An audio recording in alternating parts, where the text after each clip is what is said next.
सावी करणार न्यायाचा अंतिम वार। जुळली गाठगं या मालिकेमध्ये दामिनीचा गुन्हा कबूल करण्यासाठी सावीने घेतलं एक भयंकर रूप आणि केला न्यायाचा अंतिम वार।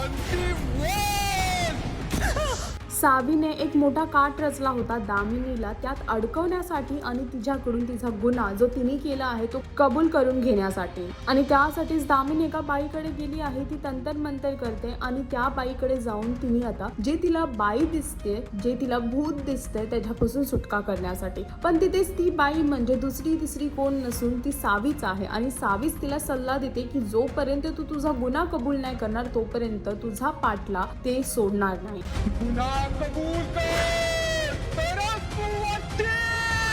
गुन्हा कबूल कर तरच तू वाचशील असं तिला म्हणते आणि तिथेच कुठे ना कुठे ह्या भीतीने की तिचा जीव धोक्यात आहे, तिचा जीव जाऊ शकतो, त्यासाठी दामिनी सत्य कबूल करताना दिसते।